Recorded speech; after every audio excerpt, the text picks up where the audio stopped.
Hello everyone, welcome to NCERT physics simplified. इस वीडियो में हम बात करेंगे chapter number 2 units and measurement की। तो स्टार्ट करते हैं। सबसे पहले हम बात करेंगे मेजरमेंट क्या होता है। तो समझते हैं मेजरमेंट को।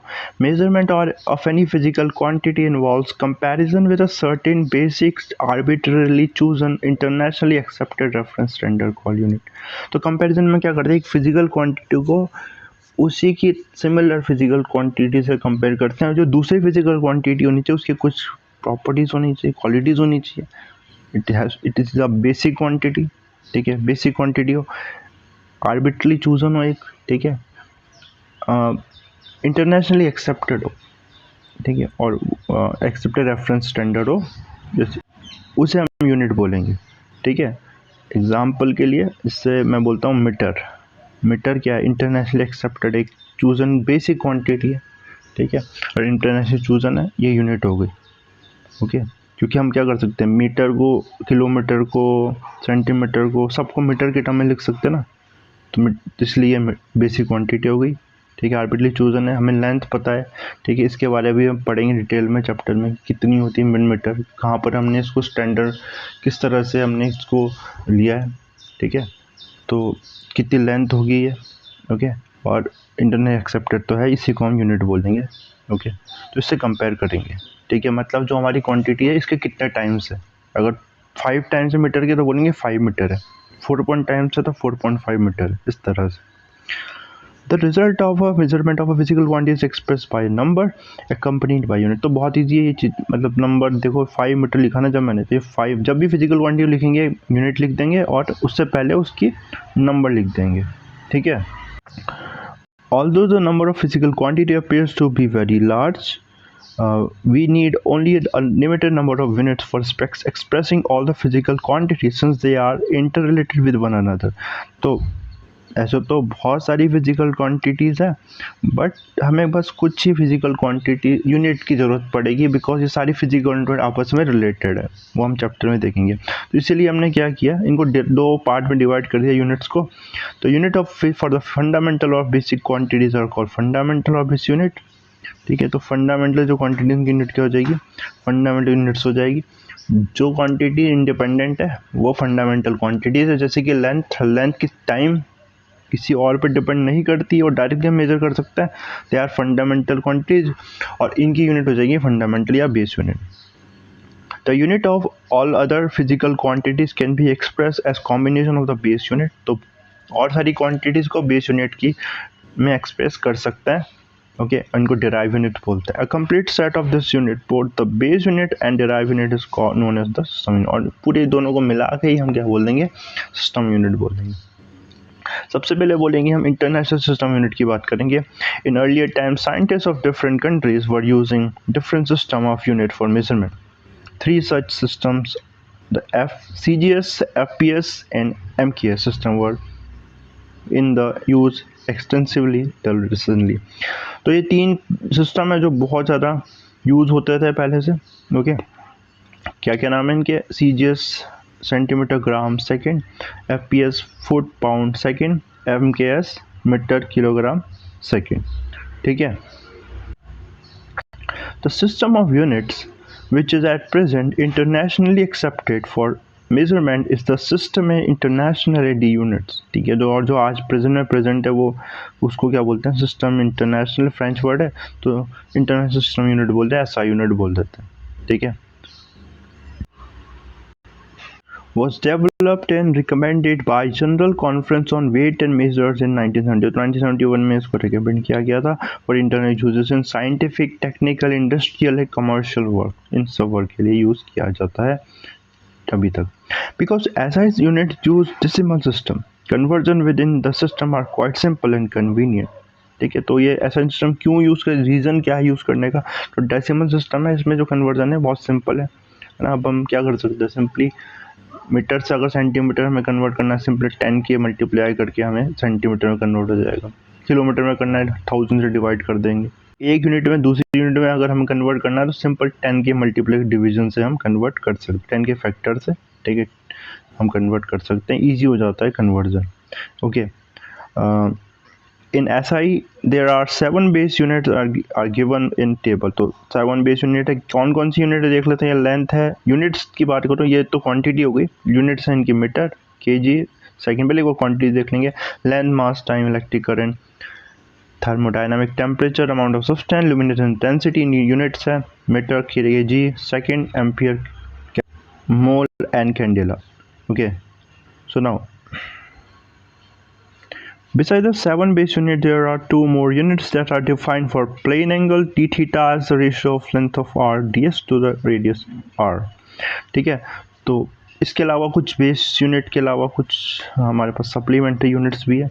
सबसे पहले प्लेन एंगल, डी थीटा क्या होता है, this is arc upon radius. देख सकते हैं आर्क, ये आर्क एक इस पॉइंट से सर्कल का ये पार्ट है, ये जो आर्क होगा डी एस, थीटा कितना होता है, this is arc upon radius, तो थीटा हो जाएगा D S by are.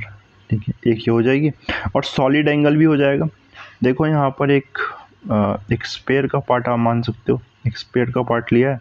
Okay, spare का जो ये इतना एरिया है, ठीक है, इस केस में वो आर्क था, इसमें एरिया है, तो सेंटर पे सब द सर्कल है वो कितना, इस जो एंगल बनाएगा इसको हम सॉलिड एंगल बोलेंगे। ठीक है, और ये क्या होगा, रेशो होगा, this will solid angle will be, इसको डी ओमेगा से रिप्रेजेंट करेंगे, ओमेगा से रिप्रेजेंट करेंगे, this will be D A by R square. ये ध्यान रखना, सॉलिड एंगल आगे भी यूज़ होगा। ओके, नाउ इसकी यूनिट हो जाएगी रेडियन, इसकी हो जाएगी ऐसा यूनिट रेडियन हो जाएगी। ठीक है, कैसे डिफाइन किया, देखो solid angle, ratio of the intercepted area D A. ठीक है, जो उसकी जो रेडियस है कितना एरिया क्या कर रहे हैं, इंटरसेप्ट कर रहे हैं स्पेरिकल सरफेस का, about the axis O as the centre the square of his radius R. The unit for plane angle is radian with the symbol rad RAD, radian, and the unit for the solid angle is steradian with the symbol SR. Both these are dimensionless quantity. Dimensionless quantity होगी ये दोनों, क्या होगी dimensionless quantity. अभी हम बात करने वाले हैं इसको चैप्टर में, जब डायमेंशन की हम बात करेंगे तो ये सारी डेफिनेशन वगैरह दे रखी है कि कैसे हम डिफाइन किया। मीटर को देखो कैसे डिफाइन किया, length of part travel by light in vacuum during a time interval of this much of a second. ठीक है, सारा हम देख सकते हो। ओके, इसके बाद now that when mole is used, okay इससे पहले कोई पैराग्राफ छूट गया है क्या, no I don't think so, so let's move to this paragraph. Note that when mole is used, the elementary entities must be specified. These entities may be atoms, molecules, ions, electrons, or the particle, the specified group of such particles. तो जब हम मोल की बात करेंगे तो elementary entities, atom की बात कर रहे हैं हम, आयन की बात कर रहे हैं, इलेक्ट्रॉन की बात कर रहे हैं, स्पेसिफाई करना पड़ेगा। ठीक है, तो आपने केमिस्ट्री में इसको देखा होगा। We employ units for some physical quantities that can be derived from some base unit. तो ये कुछ क्वांटिटीज़ है जिसको हम उनके टर्म में डिफाइन कर सकते हैं। ठीक है, वो कहाँ पर है, एक सेकेंड, तो हाँ अपेंडिक्स वो पीछे दे रखा है, आप बुक के पीछे आप देख सकते हो। और जैसे जैसे हम चैप्टर्स पढ़ेंगे क्लास उनके सारी चीज़ें हम समझ में आएंगी। सम SI derived units are given special names and some derived SI unit make use of this unit with special name and the 7 base unit। ठीक है, सारी चीज़ आप पीछे देख सकते हो, आपको ये पता चल।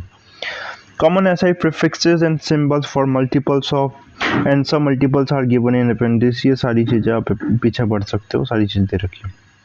Measurement of length, you are already familiar with some direct methods for the measurement length. For example, a meter scale is used for length from 10 to the power minus 3 meter to 10 to the 2 meter।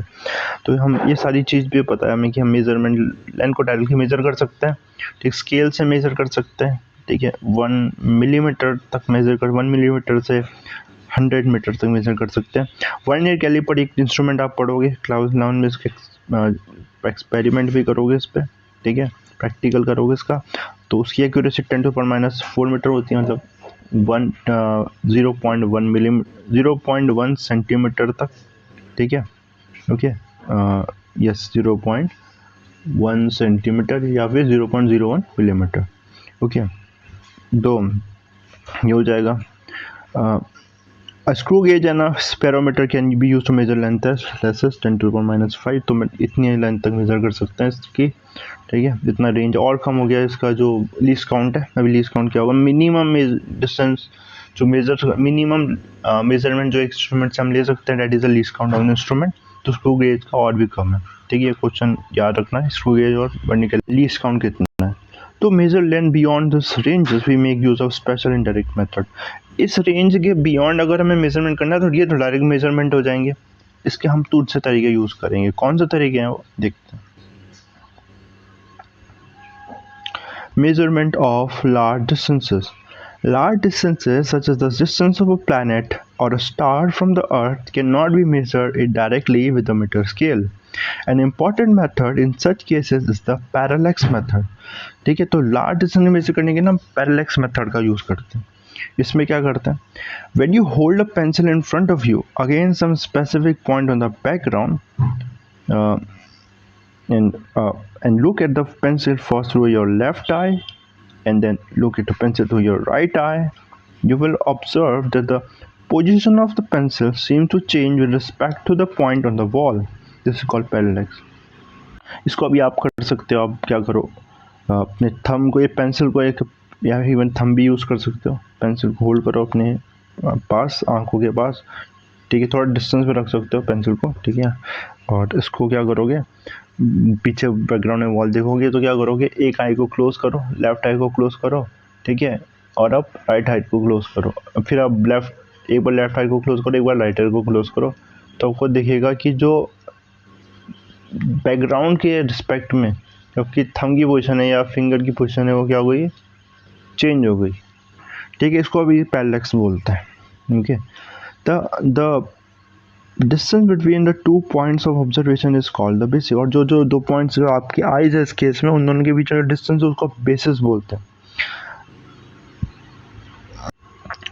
To measure the distance d of a far away planet as by a parallax method, we observe it from 2 different positions. तो हम क्या करेंगे, सबसे पहले फार object को major करने के लिए उसको 2 डिफरेंट पॉइंट से ऑब्जर्व करेंगे, 2 लेबोरेटरी से, separated by distance A B equal to B at the same time हम देखेंगे। जैसे यहाँ डायग्राम में दे भी रखा है, तो अलग अलग लेबोरेटरी से हम फार ऑब्जेक्ट को देख रहे हैं, ठीक है, सेम टाइम पे।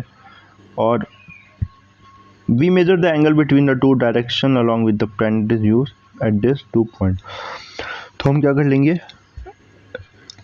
इन दोनों डायरेक्शन के बीच में जो एंगल है ना, हमें ये देखो, जैसे हमने अभी थंब को देखा तो हमें ये अलग अलग डायरेक्शन में दिखाई दे रहा है। तो इस पॉइंट से हमें इस डायरेक्शन में दिखाई देगा, इस पॉइंट से इस डायरेक्शन में दिखाई देगा, इनके बीच में। तो इन दोनों ऑब्जर्वेटरी से क्या होगा, इन दोनों ऑब्जर्वेटरी से इस जो स्टार है ये हमें अलग अलग डायरेक्शन में दिखाई देगा। इनके बीच में एंगल हम इंस्ट्रूमेंट के हेल्प से मेजर कर सकते हैं। डिस्टेंस हमें पता होगा इन दोनों ऑब्जर्वेटरी के बीच में, ठीक है। आप एंगल का फॉर्मूला लगा के हम यहाँ से ये जो डिस्टेंस है वो फाइंड आउट कर सकते हैं, ठीक है। We measure the angle between the 2 direction along with the dispute at 2 points. The angle A S B represent by symbol theta is called पहले, इस एंगल को पैरेलैक्स एंगल या पैरेलैक्टिकल एंगल बोलते हैं। As the planet is very far away, B upon capital D is less, very smaller than 1, ठीक है। क्योंकि देखो ये जो डिस्टेंस है, जो ये जो हमारे ऑब्जर्वेटरी और प्लैनेट सन के बीच जो भी स्टार इसको ऑब्जर्व कर रहे हैं वो काफ़ी ज़्यादा है जो ऑब्जर्वेटरी के बीच में डिस्टेंस है, इसलिए वेरी लेस देन 1 है। तो थीटा भी क्या होगा, थीटा भी स्मॉल होगा, क्योंकि थीटा क्या होता है, आर्क अपॉन रेडियस होता है। आर्क तो बी है ना, तो ये बी अपॉन ये तो है, थीटा वेरी स्मॉल होगा। Then we approximately take A B as an arc of length B of a circle with centre as at C, ठीक है। तो क्योंकि ये बहुत स्मॉल है तो हम क्या कर सकते हैं, इसमें जो ये बी लेंथ थी ना है, तो स्ट्रेट लाइन को हम आर्क मान सकते हैं, ओके। और and the distance capital D as the radius S is equal to BS। और जो ये डिस्टेंस है AS और BS को क्या मान सकते हैं, रेडियस मान सकते हैं, ओके। सो दैट AB क्या आ जाएगा, AB is equal to B, जो AB है ये कितना आ जाएगा, क्योंकि हमें पता है जो थीटा होता है वो आर्क अपॉन रेडियस है, B अपॉन डी हो जाएगा, तो बी क्या आ जाएगा यहाँ से, डी थीटा आ जाएगा, ओके। और ये रेडियंस में आएगा, ठीक है, थीटा रेडियंस में, तो यहाँ से डी हम फिर डी फाइंड आउट कर सकते हैं जो डिस्टेंस है, हमें बी पता है, थीटा पता है, तो हम फाइंड आउट कर सकते हैं distance. Having determined capital D we can employ a similar method to determine the size of angular diameter of the planet. ठीक है, तो हम डी, इसके बाद हम क्या कर सकते हैं, इसी मेथड को यूज़ कर सकते हैं एक प्लैनेट के एंगुलर डायमीटर को, साइज को डिटरमाइन करने के लिए। ठीक है, वो देखो कैसे करेंगे। If cap small is the diameter of the planet and alpha the angular size of the planet we have. तो देखो जैसे कि ये प्लैनेट है, इसका जो इस अर्थ से किसी पॉइंट से देखेंगे, ठीक है, और अर्थ की क्या किया हमने, इस पॉइंट से ये इसको देखा, इस एंड को देखा। ठीक है, तो ये एंगल फॉर्म होगा। ओके, ये एंगल फॉर्म होगा अल्फ़ा, और इसमें फिर हम क्या कर देंगे, और एंगुलर यस, ठीक है, एंगल तो हमें ऑब्टेन हो गया। और क्योंकि हमें ये डिस्टेंस पता है ना, कि डिस्टेंस, उस प्लैनेट का डिस्टेंस तो हम ऑलरेडी फाइंड आउट कर चुके थे, तो अब हम ये जो डायमीटर है, ठीक है, उसको क्या बोल दिया हमने, स्मॉल डी बोल दिया, ये फाइंड आउट कर सकते हैं सिमिलरली, क्योंकि अल्फ़ा क्या हो जाएगा डी, फिर से हम इसको, क्योंकि डी जो होगा ये इस डिस्टेंस से तो काफ़ी छोटा होगा, इसलिए डी अपॉन, इसको डी को हम आर कंज्यूम कर सकते हैं, और डी अपॉन कैपिटल डी किसकी इक्वल हो जाएगा, अल्फ़ा के इक्वल हो जाएगा। तो यहाँ से हम स्मॉल डी फाइंड आउट कर सकते हैं। The alpha can be measure from the same location on the earth, तो सेम लोकेशन से उसको मेजर कर सकते हैं। It is the angle between the two direction when two diametrically opposite points of the plane are viewed through the telescope. तो दो मैंने अभी समझा दिया इसको।